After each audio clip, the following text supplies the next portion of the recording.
Sejam bem-vindos a mais um podcast do canal Oswaldo Potenza e hoje, juntamente com meu amigo Vini Melo, estaremos analisando e trocando uma ideia sobre o filme O Exterminador do Futuro 2, O Julgamento Final, lançado em 1991. E esse daqui foi o primeiro filme da franquia que eu assisti. Se não me falha a memória, foi a primeira vez que a Globo exibiu esse filme. Eu lembro que fizeram umas chamadas lá muito boas e eu fiquei ansioso para assistir. Eu lembro que meu irmão chegou até a gravar isso daí num VHS e posteriormente eu fiquei assistindo também diversas vezes.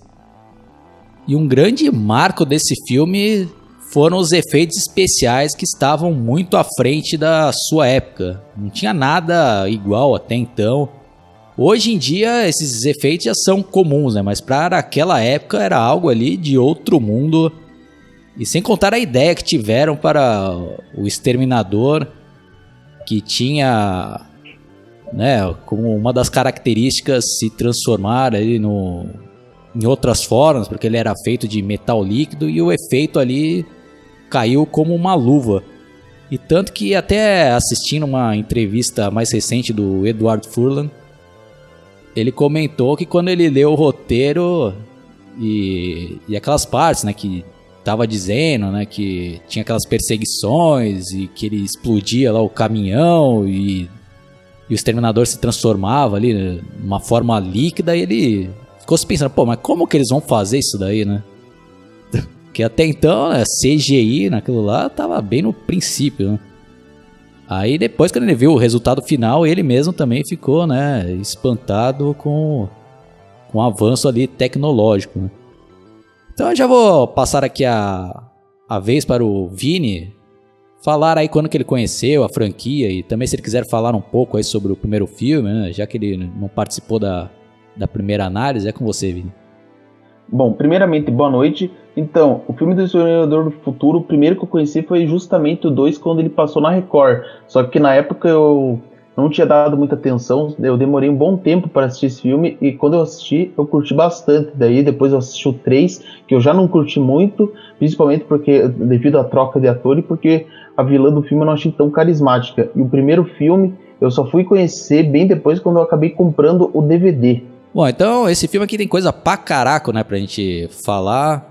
Então vamos ver aqui como que a gente vai começar, né? Acho que seria interessante a gente já falar um pouco aqui da linha do tempo, porque o primeiro filme ele foi lançado em 1984 e naquele primeiro filme tem a data lá, né, dizendo que o filme que a história realmente se passa, né, em 1984. Já esse daqui não tem, né, dizendo que se passa em 91, por exemplo, né, que foi o ano do lançamento, né?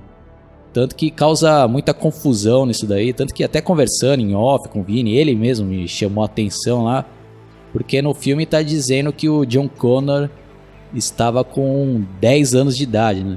Então se a gente for fazer as contas, né, tendo como base ali que ele tenha nascido em 84, o filme teoricamente acho que se passou em 94, né, Vini? Isso mesmo. Pelas contas ele teria que se passar em 94, já que o John Connor em teoria nasceu em 1984. Quer dizer, na verdade eu não sei se a gente pode dizer que nasceu em 84, mas é o tempo aproximado. E contando com ele tendo 10 anos de idade, o filme tem que se passar em 94. Se não fosse para passar em 91, ele teria que ser uma criança menor de 7 anos daí. Ou no máximo em 95, né, vai...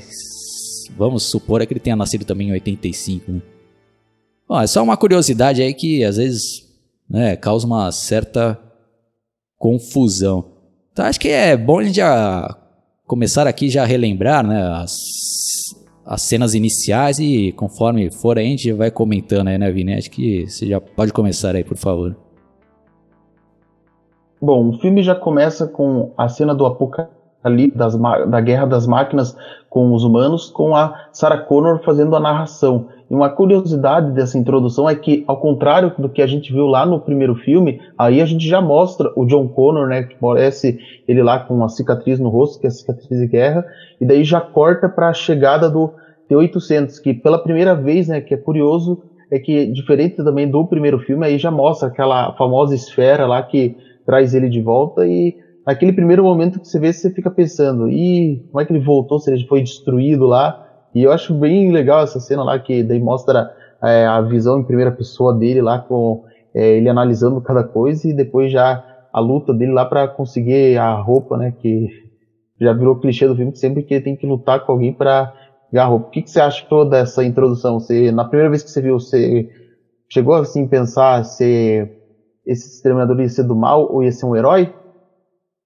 Então acho que ela foi muito bem feita essa introdução, porque na primeira vez que eu assisti esse filme, né, como eu já comentei, eu não tinha assistido o primeiro, mas já deu pra ter uma ideia do que se tratava, né, a história, porque, como o Vini falou, né, a Sarah Connor começa a narrar lá, dizendo, né, que no ano de 97 aconteceu, né, o juízo final, no qual as bombas atômicas foram acionadas lá e matou uma boa parte da raça humana, e os sobreviventes começaram um novo pesadelo, que era guerra contra as máquinas, né? E depois mostra nessas cenas aí no futuro, até nessa parte está datado lá, né, como Los Angeles 2029. Aí somos apresentados ali o John Connor adulto, né, como o Vini já comentou, né, com a cicatriz ali. Aí temos, né, já uma cena icônica desse filme, né, que até hoje é muito cultuado e já teve diversos, né, remakes, entre aspas, né, até o próprio Arnold Schwarzenegger já fez, né, regravação, acho que para um comercial de luta livre, né, ele já mais velho, ó, porque é muito icônica lá, né, ele chegando, né, naquele bar lá dos caras barra pesada, dos caras motoqueiros, né, os caras fumando, jogando sinuca ali, né? E até no making off, né, que tem lá, mostra lá que o Arnold Schwarzenegger, na verdade, ele estava só de calção lá, né? Não precisou ficar pelado nessa parte ali, né? E, pô, até tem, né, ele chegando lá, né, e já falando lá, né, com o motoqueiro, eu preciso das suas roupas e a chave da sua moto, né? Aí o cara rindo lá, né? Só esqueceu de dizer por favor, né? Puta, ele só olhando ali, até que chega a hora lá que o cara pega não é charuto lá e queima, né, na pele lá do Arnold Schwarzenegger. E a atuação dele ali é realmente convincente, né? Que se tratava ali de uma máquina, né? Um ciborgue, que ele não esboça reação nenhuma ali, né? De um ser humano. E, puta, aí outra cena também muito bem feita, que quando o Arnold Schwarzenegger, né, quase quebra o braço do cara lá, chega um outro por trás e dá uma tacada na nuca ali, né, mano? Pô, e não surte efeito nenhum, né, Vini? Pois é, essa cena é muito boa, porque o cara chega a quebrar lá e depois já é arremessado, tipo, todas as pessoas tentando atacar ele, e o cara não sente dor e já começam a sentir medo dele. Daí depois que a cena icônica que eu também gosto, é quando, já depois é que eles já cortam lá com ele já vestido com a roupa do motoqueiro, que ele vai tentar sair, o dono do bar lá já tenta impedir que ele leve a moto lá, e ele vai lá e dá um susto nele, quer dizer, na verdade a cena é até engraçada porque ele pega a arma lá do cara e o dono do bar já fica com medo, daí ele só, em vez de tentar matar ele, só pega o óculos dele lá e põe, daí o outro fica lá sem entender nada, com aquela música do Bad the Bone, né, que é muito boa, por sinal. Eu achei muito legal essa cena da chegada do T-800. Ah, sim, e logo nesse começo a gente já saca ali a diferença da pegada do filme ali, né, em comparação ao primeiro, né, porque o primeiro eu considero um filme de terror com ficção científica, né, tanto que se a gente for analisar como foi a apresentação ali do Cyborg interpretado pelo Arnold Schwarzenegger no primeiro, o cara, né, faz um estrago ali absurdo, né? O cara dá um socão e atravessa o peito do cara, né? Aí aqui, apesar de ser, né, até, né, brutal ali a cena que ele aparece, mas não tem nem comparação com a do primeiro lá, né? Tanto que quando ele pega o canivete e finca o cara lá, né, na mesa lá, não aparece sangue, nada, né? Aí Até nessa parte, né, quando ele já está saindo ali, né, do bar, ali, aí começa a tocar aquela música ali, um negócio já até mais aventureiro ali, né.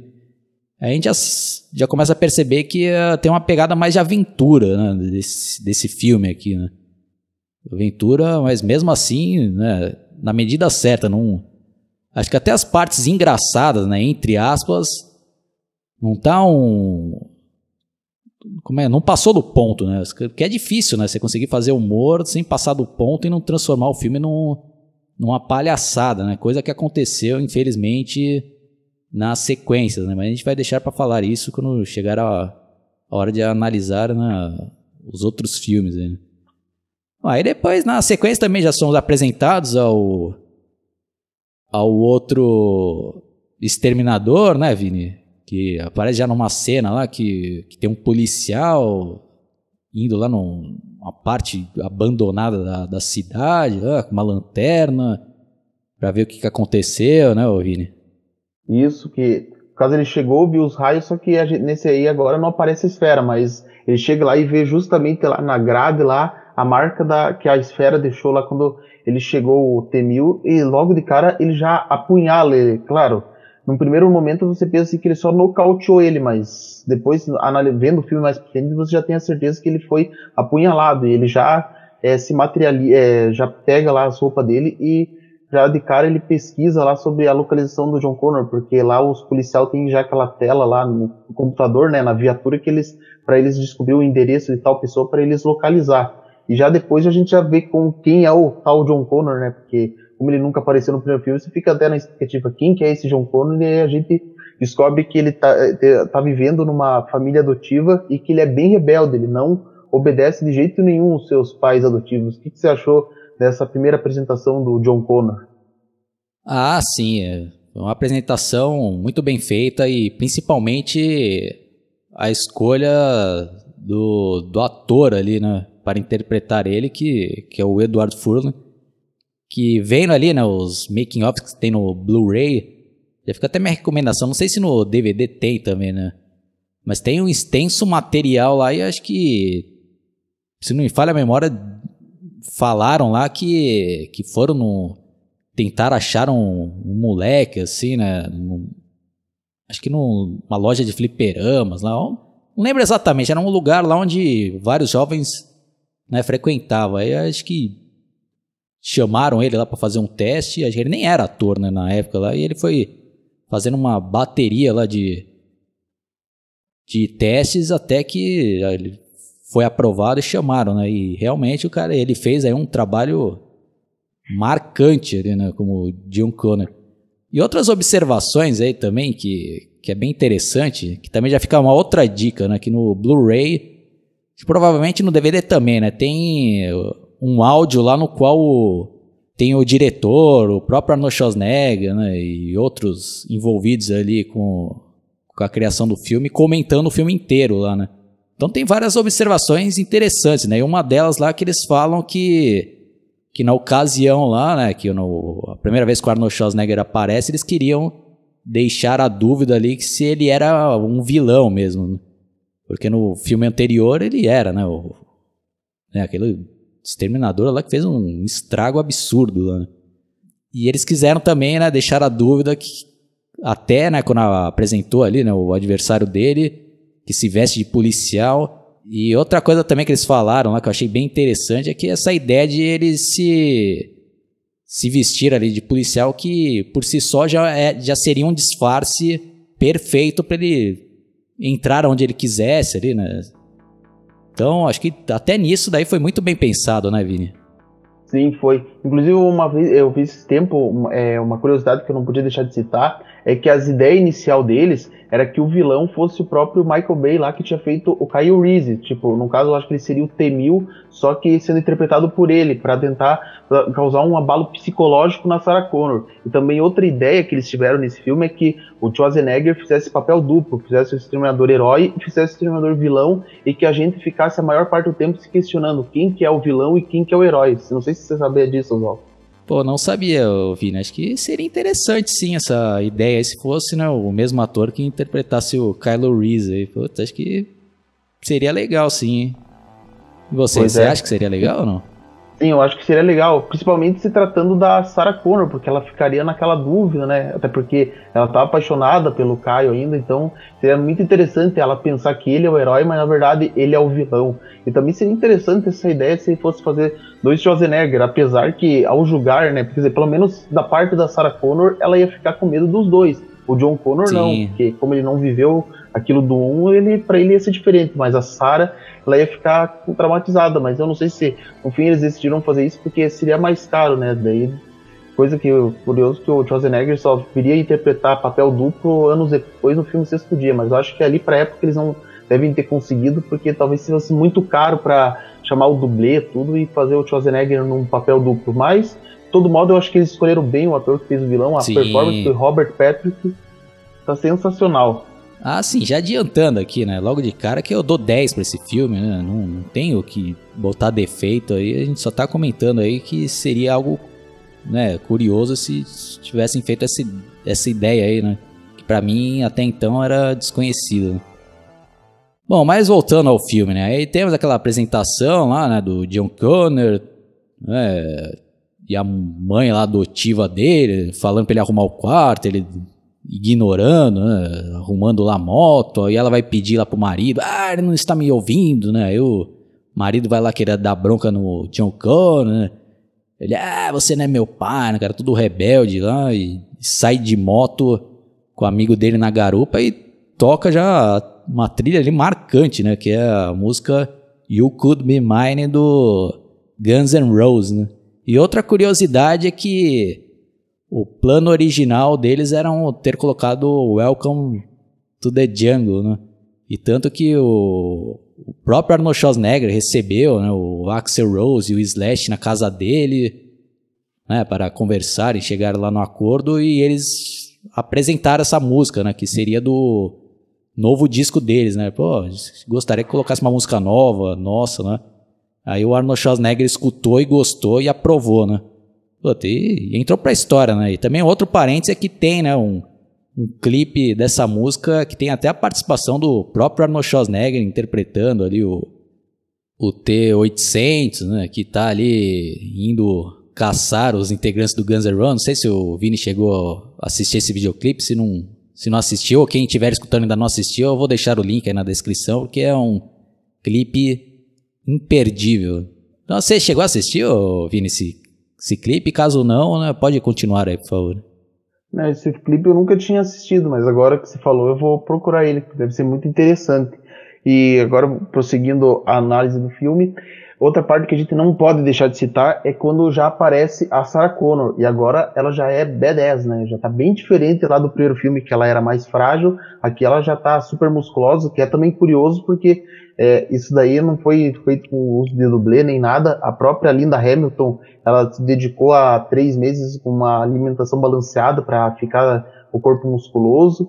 E também é legal que, além de voltar ela, o Schwarzenegger também voltou nesse filme aquele doutor lá que estava conversando com o Kyle Reese lá no primeiro filme lá, e daí ele mantém lá ela presa, né, que tipo, ele conta, né, as coisas que ela tem 29 anos, que ela tentou destruir a Cyberdyne. Na verdade é curioso porque dentro desse meio tempo ela tentou destruir lá a Cyberdyne e acabou sendo presa, né, daí por isso que eles mantêm lá, porque eles acham ela um caso curioso lá para ser estudado. O que você achou dessa cena da Sarah Connor e do doutor lá? Sim, acho que não só eu, acho que como muitos, né, ficaram até com dúvida se era a mesma atriz, né? Porque no meu caso, como eu já falei aqui, acho que pela terceira vez eu assisti primeiro o 2 e depois que eu não assisti o 1, eu fiquei na dúvida, é a mesma atriz que fez a Sarah Connor, né? Porque além, né, da aparência estar bem diferente, ela também é praticamente uma outra personagem, né? Mas aí com o tempo, né, quando eu fui, né, revendo o filme, eu fui entendendo também por que ela mudou tanto ali, né? Porque, né, os eventos que aconteceram no primeiro filme traumatizou ela pro resto da vida e ela foi, né, ficando com aquela paranoia de preparar o filho dela para ser o líder da resistência, né? E outro fato interessante é isso que o Vini falou, né, que não é mostrado, né, em nenhum filme, mas ela, né, tentou ali, né, destruir onde que era mesmo, o Vini, o nome lá do... Até me esqueci. A Cyberdyne, que é o lugar que futuramente vai se tornar a Skynet. Isso, aí ela foi presa, né? E ela tentou, né, justificar lá e ninguém vai levar a sério, né? Uma história tão absurda, né? Mesmo se isso acontecesse na vida real, ninguém ia, né, crer numa história tão mirabolante, né? E tanto que esse ator que voltou aí foi... Eu gostei, né, que ele voltou, porque também no primeiro filme lá ele já tinha feito já uma atuação muito boa, né? Até tirando sarro lá do Kylo Reese, né? E dando corda, né, pras histórias dele, como tendo ele como louco e ele até, né, meu filho da puta, ainda comentando com outro amigo dele, ainda vou fazer carreira, né, estudando esse cara, né? E aqui ele tá fazendo a mesma coisa, né, com a Sarah Connor, né? Aí mostra, né, um vídeo, né, dela lá contando a história, né, justificando as atrocidades que ela tentou fazer lá. Aí ela, né, se fala, realmente, né, eu imaginei isso tudo, eu estava mal, né? Só que de nada adianta ali, né, Vini? Sim, ela até tenta justificar que na verdade ele estava louco, tenta se fazer de calma vamos dizer, para conseguir sair ali do sanatório. Só que o cara, esse doutor, ele é tão filha da puta que ele fala assim, não, você só tá inventando isso para você sair daqui, então eu vou ter que pedir lá pro conselho para mandar você mais 6 meses aqui. Daí ela já tenta arrebentar ele lá e prende ela lá na solitária, né, na cela estufada, melhor dizendo. E depois já corta lá pra cena do John Connor lá no fliperama e o T-1000 e o T-800 procurando lá ele. Inclusive, né, curioso porque o T-800, como ele não pode entrar armado, ele tem que esconder a arma lá numa caixa de rosas. E é legal essa cena porque é nesse momento que a gente já tem a primeira evidência de quem é o verdadeiro herói, porque daí eles ficam frente a frente lá para começar o embate e um deles já fala pro John Connor se abaixar. Aí já seria o primeiro indício que ele é um herói, porque se ele fosse vilão não teria sentido ele falar pro John Connor abaixar, já que era só ele atirar ali e já tinha terminado a missão.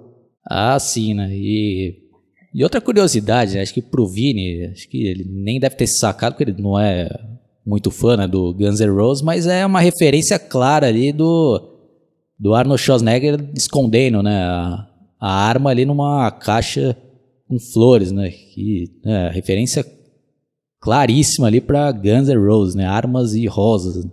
Outra curiosidade também é que essas cenas aí dentro do shopping foram gravadas num shopping real mesmo, né? Isso pelo que eu vi lá no making of.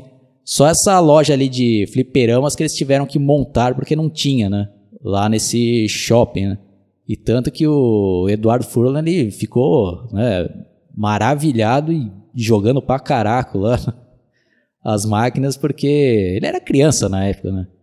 E a vantagem é que ele podia jogar, né, até não aguentar mais, porque era só apertar Start lá e já tinha, né, créditos à vontade lá. Então tem toda aquela demora, às vezes, pra fazer ali a iluminação, né, tal, e ele ficava se divertindo ali, né? Então, outra curiosidade. E é aquela cena também do corredor aí que o Vini narrou para a gente lá, né, que temos ali o primeiro confronto, também existia, né, no shopping, mas aquelas partes ali que eles vão, né, tendo aquela luta corporal, do qual eles vão derrubando parede e tal, aí já mesclaram com uma parte que foi feita no estúdio, né, que eles não iam destruir o shopping ali, né, de verdade, né. Putz, é a cena icônica ali, né, até feito ali em câmera lenta, né, os dois ali se aproximando, né. O Arnold Schwarzenegger, get down, né? Putz, dando aquelas tiros de 12 e aparecendo aqueles rombos ali, né, no T-1000 e aparecendo ali, né, os primeiros efeitos especiais ali, né, marcantes, né, que depois, né, com o passar ali ele vai, né, voltando ao normal ali, né? Então, um inimigo ali, né, perigosíssimo que a gente vai tomando conhecimento com o decorrer do filme ali, né, o Vini? Sim, daí a gente já, à medida que vai vendo, você já vê que o cara é perigoso, ficar pensando, opa, como é que ele vai sair dessa situação? Porque esse daí não é igual o Schwarzenegger, não. Olha, porque o cara toma um monte de tiro, ele sente o impacto, mas logo ele se regenera. E o que dizer da performance do Robert Patrick, o olhar dele já amedronta qualquer um. Não sei se a intenção era assustar o público, eles conseguiram, porque o olhar dele já assusta por si só. Ele ser indestrutível assusta mais ainda. O que você acha disso, Oswaldo? é outro também que contribuiu e muito com o resultado final do filme, né? Que ele teve uma atuação ali espetacular. E tanto, né? Depois daquela luta ali corporal com o Arnold Schwarzenegger, né? Que o Arnold Schwarzenegger cai ali numa vitrine lá e todo mundo espantado ali no shopping, porque ninguém sabe o que tá acontecendo, né? Vai saber que são ciborgues brigando, né? Aí nessa daí o John Connor já aproveita pra tentar escapar, né? E, putz, aí é uma cena ali de perseguição de tirar o fôlego ali, né? Puta. Até a trilha sonora vai acompanhando ali a cena e o T-1000 vai indo atrás lá. Puta, tem, né, outra cena ali também marcante e icônica, né? Que o John Connor vai acelerando ali com a moto dele e o T-1000 vai correndo atrás, né? Num pau do cacete ali. Aí a gente vai vendo que, porra, esse ciborgue aí é bem mais avançado do que o do Arnold Schwarzenegger, né? E a atuação dele ali correndo também, né, foi muito boa. E até no making off lá ele até fala lá, né, que ele tinha que correr ali, tentar, né, não mostrar que estava ofegante, por exemplo, né, para passar a ideia que era um ciborgue correndo, né, não um ser humano ali. Porque normalmente um ser humano vai dar um pique daquele e já vai, né, putz, ele não, né, teve que, até nisso daí teve que se preparar bem ali, né, para convencer. Putz, aí temos mais cenas ali também de tirar o fôlego lá, né, no qual depois o Arnold Schwarzenegger também pega a Harley Davidson dele e vai tentar ajudar. E o T-1000 pega um caminhão e vai destruindo tudo que vai pela frente, né? Aí outra coisa também muito interessante, né? É porque eu gosto, né, de saber como foi feito as filmagens ali. Aí falam que a cena ali que o John Connor tá de moto, né? Aquelas que aparecem meio de longe, é um dublê, obviamente, mas as que tem o close nele, ele está realmente na moto, mas está sendo, tipo, puxado por um guincho ali, né? Então o Edward Furley tinha que ficar só fingindo que estava, né, dirigindo a moto ali. Aí uma outra cena também, né, que vale também uma outra curiosidade, aquela que ele parece que conseguiu despistar ali, né, o caminhão, e o caminhão, puta, vai vindo com tudo e pula ali, não pula, né? Vem na parte de cima ali na ponte e cai ali, né?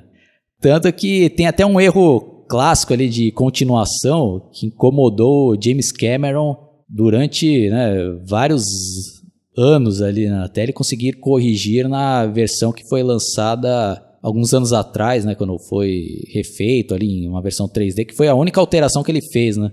Não sei se o Vini também chegou a perceber que quando o caminhão cai lá de cima, o para-brisa arrebenta e cai também, né? Aí na sequência o para-brisa tá de volta lá. Não sei se você percebeu isso, né? Olha, sinceramente eu sempre fui de reparar em erros, mas esse daí eu acho que eu nunca dei atenção. Eu acho que eu tava tão fixado vendo essa perseguição que eu acabei não dando atenção nesse detalhe do para-brisa. Ah, eu também não tinha me ligado. Eu só fui me ligar porque depois fizeram, né, a divulgação dessa nova versão que lançaram aí, né, em 3D, e o próprio James Cameron fala isso. Que na hora lá é tão frenético em questão de segundos ali que você não percebe, né? Eu só fui perceber depois, vendo um vídeo comparativo, que eu também vou deixar na descrição desse vídeo para vocês verem aí, que fizeram até um lado a lado na versão corrigida e a versão original, né? Bom, mas pode dar continuidade, Vini, essa cena aí da perseguição, né? Sim, como o caminhão ele também tem um negócio que ele não pode correr muito, daí o Schwarzenegger, né, que ele já pega lá o John lá para colocar na moto dele, e ele já, de cara, já dispara com a arma dele lá e explode. Daí ele vê lá se ele vai voltar, daí ele acaba fugindo, né, aproveitando, e o T-1000, né, obviamente, como ele é indestrutível, ele consegue se safar dessa. Daí já corta, né, pro John Connor, porque ele tá sem entender nada, daí ele já para perguntar o que está acontecendo, daí o T-800 já explica o que aconteceu, que é ele tá ali para proteger ele, que ele do futuro mandou para proteger ele lá em 1994. E aí que na verdade já definitivamente a gente já sabe quem é o herói e quem é o vilão, que agora o Schwarzenegger ele já não é mais o vilão do filme. Bom, aí na sequência, né, já tá até de noite, aí o John Connor, né, fala, preciso voltar para casa, né, e o T-800 fala, você não deve voltar lá, porque provavelmente o T-1000 estará te esperando lá, né, mas enfim, né, vocês lembram, né? Aí até que eles param num posto lá e ele, né, pelo menos vou tentar ligar, né. Então, daí ele liga pra família dele e ele começa a conversar com a mãe adotiva dele. Só que a mãe dele já fica falando com uma coisa um tanto diferente, porque ela fala assim, ó, estamos preocupados com você, vem pra casa. E ele já estranha isso, porque ele pensa, pô, ela nunca foi legal comigo. Daí, logo de cara, enquanto isso ele tá acontecendo isso, ele também escuta o cachorro latindo. E o Schwarzenegger, né, já resolve se passar por ele, porque ele tem a habilidade de imitar vozes. Daí ele até faz um teste assim, para jogar verde para colher maduro, né, que ele pergunta pro John lá qual o nome do cachorro, que é Max. Daí ele resolve mentir que o nome do cachorro é Wolf, só para ver o que ela responde. E daí ele fala lá que não, o Wolf tá bem, tá ótimo, onde está. Daí já fala que eles estão mortos. E aí nesse momento a gente descobre outra habilidade do T-1000, que ele pode se transformar em qualquer pessoa que ele quiser através do contato físico. E depois já corta, né, inclusive pro o T-800 já explicando que não, ele só se transforma em pessoa, ele não pode se transformar em máquina complexa que tem químicos e peças móveis, mas pode se transformar em pessoas e assumir formas de metais sólidos. E depois já corta para a cena, né, que a polícia está interrogando a Sarah Connor, né, já mostrando as fotos do massacre que o Schwarzenegger, quer dizer, não esse Schwarzenegger, né, o T-800 lá do primeiro filme, tinha feito com a polícia. E uma coisa interessante é que essas fotos, elas não são cenas do primeiro filme, elas são fotos de cenas que tiveram que ser recriadas pelo Schwarzenegger para fazer, porque como eles não tinham imagens do primeiro filme, eu não sei se não foi autorizado usar, eles tiveram que refazer as cenas em foto para usar aí no Exterminador do Futuro 2. Sabia disso, Oswaldo? Eu sabia porque tá meio na cara, né? Porque o Arnold Schwarzenegger no primeiro filme, ele tá com um cabelo totalmente diferente, né? E aqui eles colocaram o mesmo cabelo, né? Que ele tá no 2, né? Então acho que foi até um erro ali, né? Poderiam ter colocado uma peruca ali no Schwarzenegger mais parecido pra ficar um negócio mais, né? Mas nada que também comprometa o filme, né? Só um detalhe aí de pessoas chatas e observadoras, né? E antes ali também, né? Outra coisa que o Vini esqueceu de citar é que, pô, eu lembro que a primeira vez que eu assisti isso daí, nossa, fiquei até, né, chocado ali. Quando a mãe dele lá, adotiva, desliga e a câmera vai, né, mostrando ali o braço dela que se transformou ali numa espada, né? Na boca do cara ali, enfincando na parede, né? Um bagulho muito bem feito ali, né, Vini? Sim, ficou muito bem feito. E também é curioso porque na versão do diretor, essa cena até é mais estendida, que ele até mata o cachorro, né? Daí que descobre que o cachorro se chama Max, não Wolf.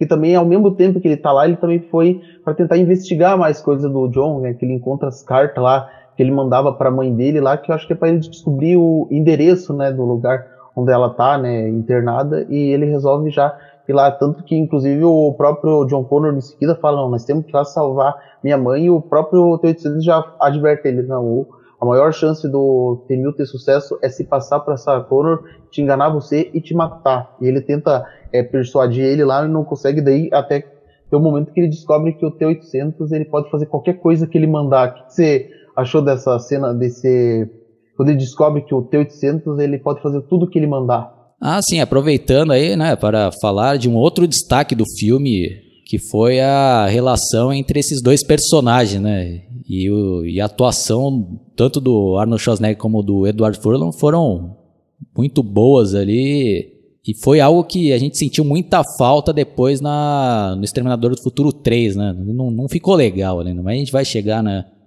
nessa hora aí quando a gente for analisar o parte 3, né. Bom, aí tem, né, aquela cena lá que os caras vão tentar ajudar o John Connor, que eles pensam que o cara lá tá querendo sequestrar ele, né? Aí o John Connor, não aconteceu nada, idiotas, né? O cara, tá chamando a gente de não sei o quê, né? Aí ele fala, acabe com eles, né? Puta, aí o T-800 lá, como ele é, né? Um exterminador, ele acha que tem que matar, né? Os dois caras, puta, quando já vai sacar a arma pra dar um tiro ali, ele, não, o John Connor. Ele, você não pode matar as pessoas assim, né? Me prometa que nunca mais você vai matar pessoas, né? Aí ao decorrer do filme ele vai, né, tentando ali falar o que é certo ou errado, né? E até, né, é um negócio até bem complexo que tem até umas perguntas lá que ele vai fazendo pro John Connor e nem ele consegue responder lá depois, né, o Vini? Sim, ele fica toda hora perguntando por quê, daí ele só fala, não, só confie em mim e não mate as pessoas, né? E daí depois é legal que eles chegam lá no sanatório, né? E o guarda já fala pra eles, não, vocês não podem entrar porque o horário de visita acabou. Daí ele já dá um tiro na perna do guarda, daí ele fala, você prometeu, ele fala, não se preocupe que ele vai viver, né? Ele só deu o tiro na perna pra... Na verdade não, assim, determinada altura na perna, ele deu no joelho, né, pra não ter o risco de acertar a artéria femoral. E depois uma cena que eu não posso deixar de citar é quando o T-1000 ele chega lá, né, porque na verdade ele já tinha chegado antes, né, como ele é policial, ele tem carta branca para conseguir entrar lá no sanatório, né. Quer dizer, pelo menos até o momento que ele tem que se passar por um dos guardas lá para poder passar. E uma curiosidade dessa cena dele se passando pelo guarda lá, eu não sei se você sabia, Oswaldo, mas essa cena, quando ele já tá na forma do guarda, ela não foi feita com efeito especial. Essa cena foi feita por irmãos gêmeos, que são os atores Dom e Dan Stanton, que por muito tempo esses atores atuam juntos. Sabia que essa cena tinha sido feita por irmãos gêmeos, Oswaldo? Eu também só fiquei sabendo assistindo o making of, viu? Que também pensava que era CGI isso, né? Bom, aí tem outra também cena ali que a gente tem que citar aqui, que até essas cenas foram muito bem feitas, né? No qual a Sarah Connor está ali, né? Toda dopada ali, amarrada, né, na cama, e um enfermeiro lá, um puta de um filho da puta lá. Até o ator que escolheram, um cara nojento, assim. O cara, né, vai dar toda a pinta que vai abusar dela lá, né? E a gente pensa que vai dar um beijo, o cara vai dar passa a língua lá, né, nela, e ela tem que ficar fingindo que está imóvel lá. Puta, cara, né, tarado ali. E outra curiosidade é que até no making off lá, a própria Linda Hamilton conta lá que quando teve que fazer teste também, né, pra escolher esse ator lá, e ela tinha, e os caras e ela tinha que ficar aguentando os caras passar a língua nela, né. Então acho que foi uns 3, 4 caras que fizeram isso, mas ela falou que achou engraçado, né, fazer esse teste, né? Outra curiosidade. Mas aí temos, né, mais cenas ali também marcantes e outros efeitos especiais ali muito bem feitos, né, na parte ali que ele vai se camuflando ali no chão ali, né, o Vini. Sim, as cenas são sensacionais e é curioso porque como ele só pode se transformar nas pessoas, né, ele não pode se materializar nas armas, daí toda hora que ele pega uma pessoa ele tem que pegar a arma dela, daí só que, é claro, ele só se transforma por um curto momento para ele poder entrar lá e rapidamente ele já entra na forma original. Inclusive, essa cena que você falou dela tá dopada, é importante citar que, na verdade, ela não tá dopada de verdade. Ela só tá fingindo porque ela tá para ela conseguir fugir. Que ela até tinha pego um clipe, né, enquanto ela tava sendo interrogada para ela poder abrir lá as amarras da maca lá. Daí ela já, o cara já quebra um cabo de esfregão lá e já espanca esse cara aí que se aproveitou da condição dela, né, quer dizer, quando pensou que ela estava dopada, ela já espanca ela e daí já tenta fugir lá da clínica lá, e inclusive ela até pega um negócio de veneno e usa o doutor lá como refém, só que, claro, ela não vai matar porque ela não tem coragem, né, mas ela tenta fugir lá, daí acontece lá que um dos guardas conseguiu uma brecha lá para apanhar ela, e ela tenta fugir, e daí já acontece uma das cenas mais icônicas, que é quando ela cruza caminho com o T-800, e ela já volta correndo achando que vai matar ela, né, daí ele vai lá e surra os guardas, daí já fala a famosa frase que se tornou emblemática nessa franquia, que é o venha comigo se você quiser viver. O que você achou dessa cena do primeiro contato dela com o novo T-800? Ah, sim, até nesse filme ainda foi legal, né, que eles estavam ainda fazendo umas referências ali ao primeiro filme, que infelizmente, né, depois com o decorrer dos outros filmes, aí já transformou um negócio idiota, né, na minha opinião, que toda hora os caras têm que ficar repetindo essas mesmas frases, né? Mas nesse caso, até essa parte 2 ainda funcionou e não me incomodou, né, essas referências, né? E até a cena ali eles tentaram fazer parecida com a do 1 lá, né? Aquela meio câmera lenta, né? Aquela música ali, né? E ela, não, né? Quando vê lá o T-800, né? Porque na cabeça dela ela pensa que é o mesmo lá do primeiro filme que está voltando lá para, né, terminar o serviço, né? Até que ela tenta sair correndo, aí o John Connor, não, mãe, né, nós viemos te salvar. Aí ela não entende nada e não aparece lá, né, justamente essa cena lá, né, vem comigo se quiser viver, né. Aí eles começam também a fugir lá, tem outras cenas também lá, de tirar o fôlego, né, dentro do elevador, né, que eles vão tentando atirar pra cima, né? Porque o T-1000 tá lá em cima e tentando espetar eles lá, né? Com as espadinhas lá e dando vários tiros, né? Pra cima, né, Vini? Sim, essa cena aí é muito marcante e muito impactante também. Até eles conseguirem fugir, também aquela trilha sonora lá que deixa qualquer um assim apreensivo lá deles fugindo, e depois já corta lá pra uma cena lá que a Sarah Connor já repreende o John falando que não devia salvar ela, né? Tipo, naquela cena lá do orgulho, né? Daí ele já começa a chorar, daí já começa as primeiras traços do Schwarzenegger se questionando sobre a vida humana, já perguntando o que é isso nos teus olhos, né?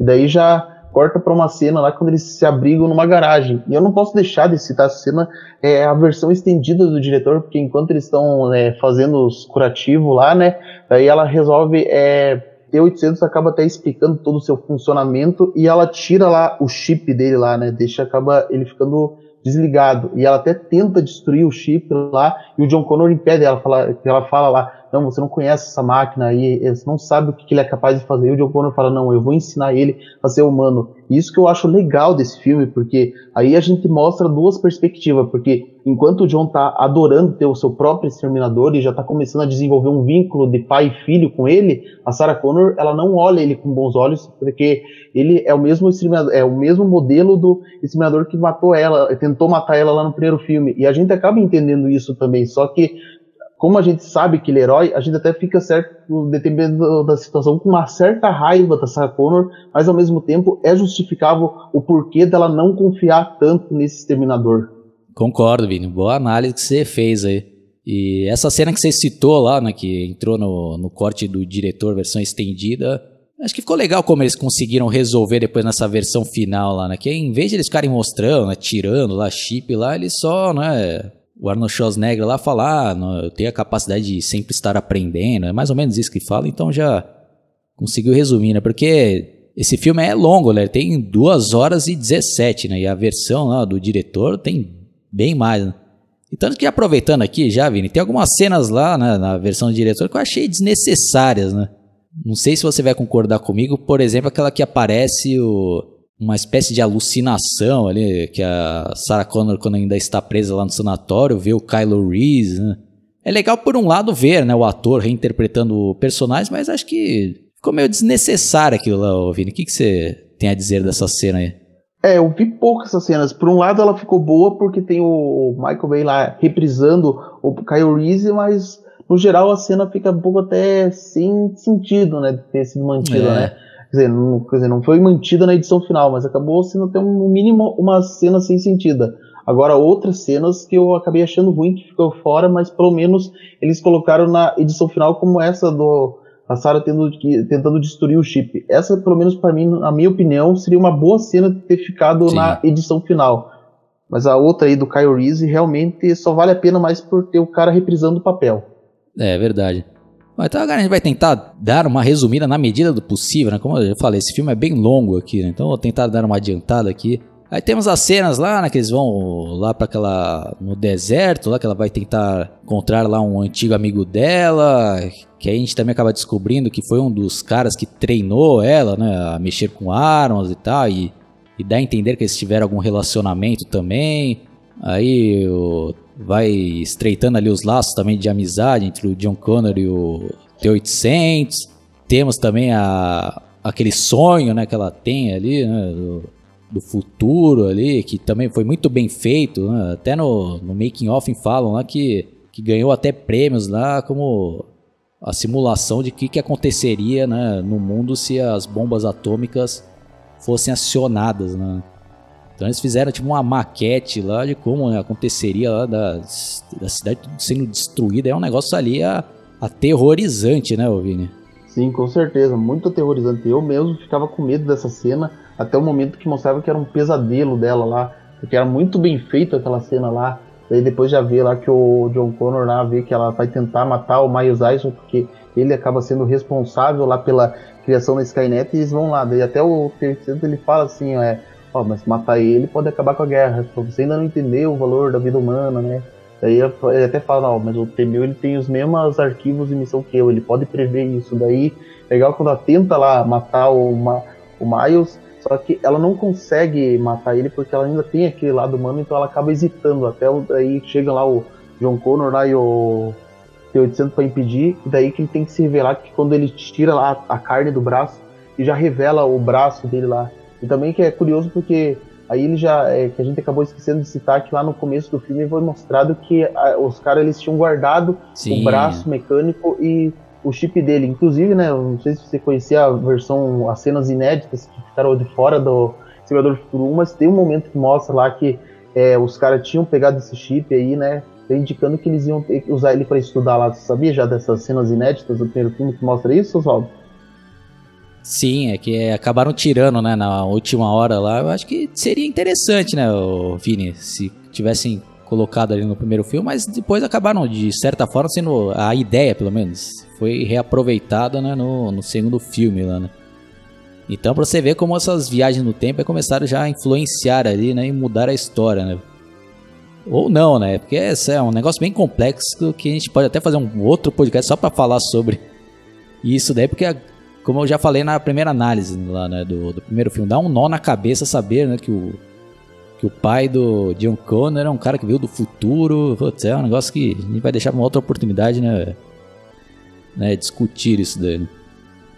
Bom, mas aí, né, eles estavam tentando fazer, né, a engenharia ali reversa, né, saber como que foi construído aquele chip ali avançadíssimo, e a partir daí que eles foram, né, recriando lá.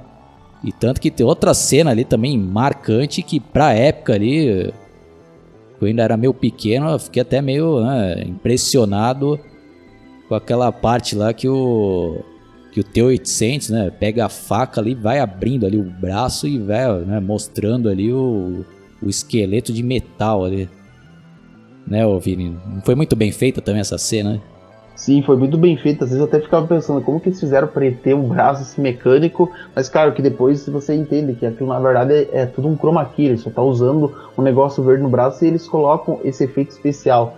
Daí é legal porque quando a Sarah Connor descobre que eles guardaram o braço e o chip, ela já fica puta da vida com razão, porque ela fala assim, eles negaram qualquer coisa que tinha acontecido lá, mas os caras tinham guardado, tipo, eles sabiam que tinha acontecido uma tal coisa e omitiram e fizeram a Sarah Connor se dar como louca.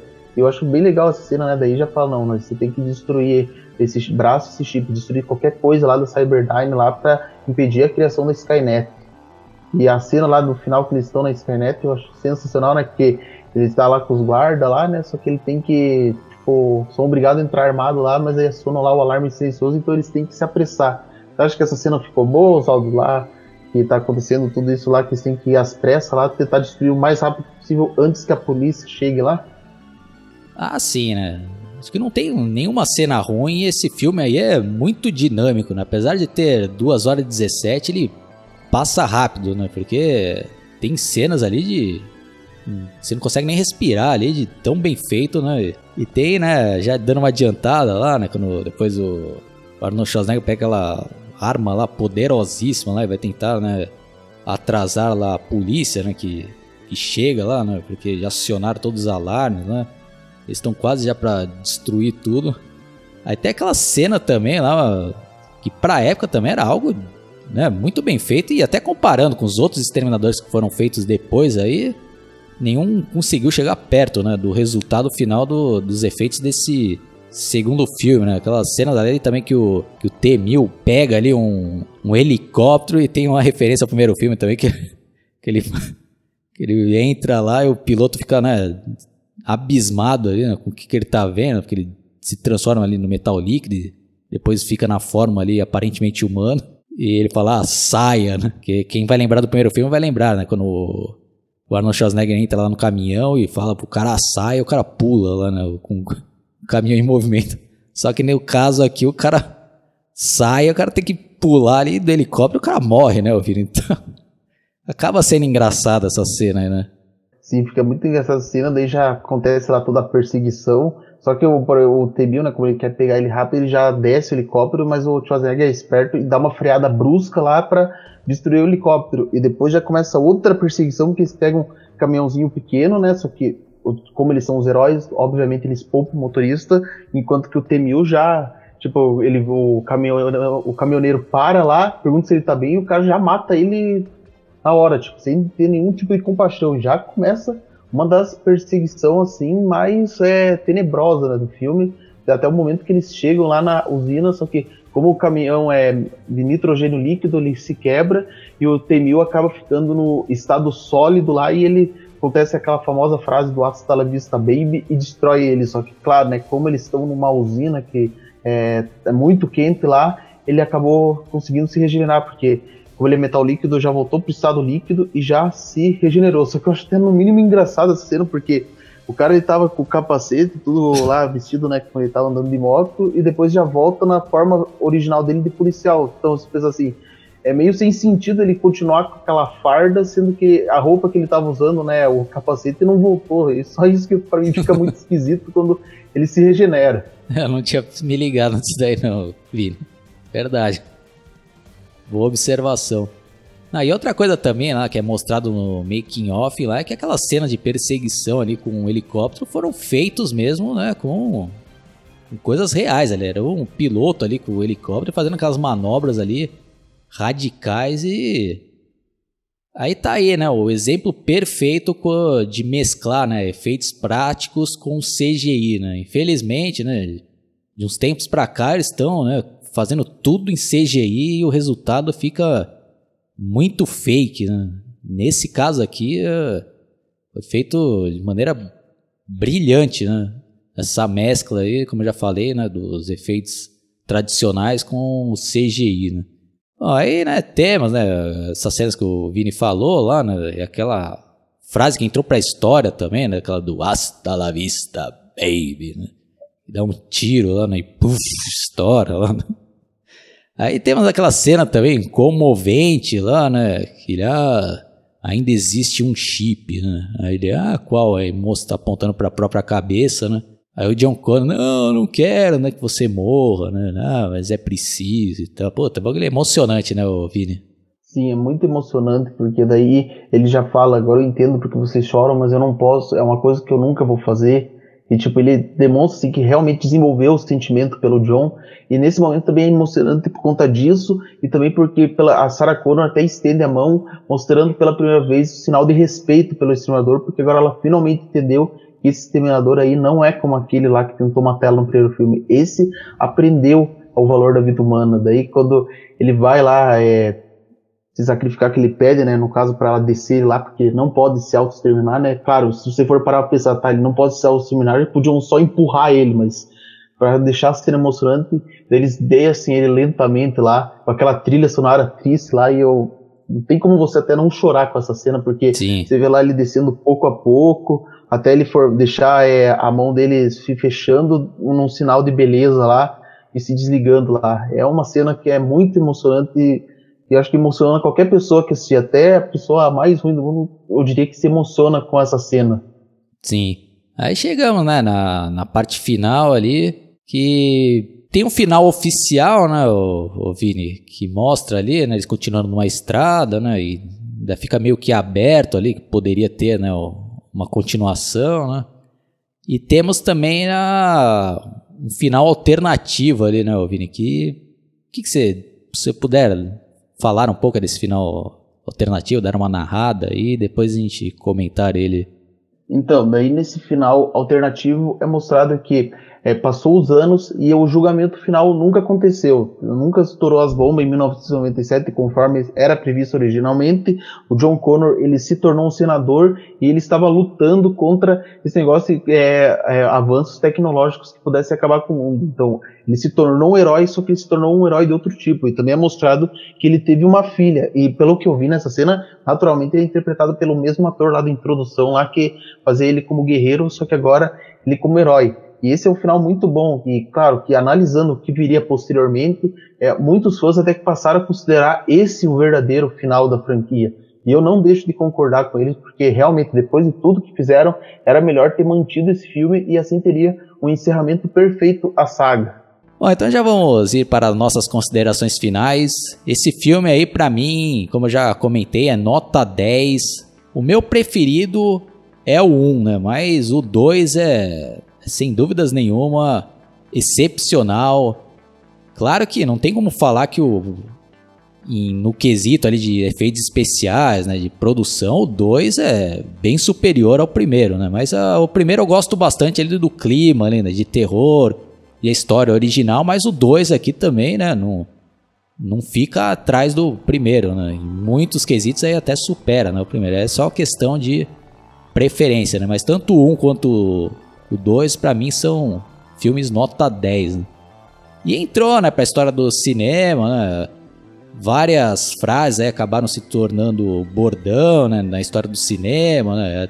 Às vezes até de maneira que vai enchendo o saco, né? O próprio Arnold Schwarzenegger em várias ocasiões fica, né, toda hora hasta la vista, baby, né? Ou I'll be back, I'll be back, I'll be back, né? E a própria franquia, depois, quando resolveu continuar a partir do 3, toda hora ficou reprisando essas frases, aí, né? Que foi perdendo a graça, né? Na minha opinião. E, pô, se tivesse parado no 2 aqui, eu acho que seria, como o Vini falou, né? Acho que seria o ideal. Apesar de eu até gostar do 3, né? Lógico que não, nem se aproxima, né, do resultado do 1 e do 2, mas ainda é um filme decente, né? Mas nem vou falar da última atrocidade que foi feita, né? Porque eu já fiz um podcast lá me extravasando e eu nem vou falar mais dessa coisa aí, né? Então agora já vou passar a vez pro Vini fazer as considerações finais e se ele quiser também fazer um ranking aí dele da franquia, aí, qual que é o melhor, qual que é o pior. Com você, Vini.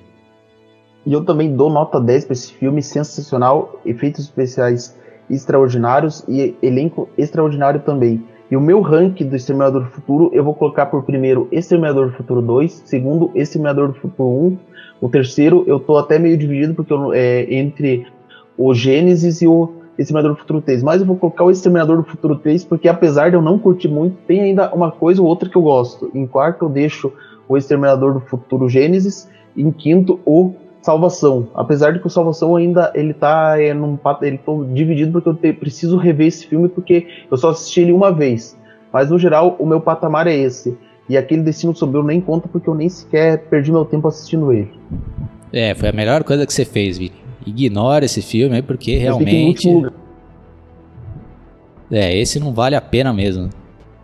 O 3, né, apesar de ter sido feito, né, para ganhar dinheiro, né, mas pelo menos ainda foi feito de uma maneira decente, né? Sem deturpar a história totalmente, como foi feito, né, posteriormente.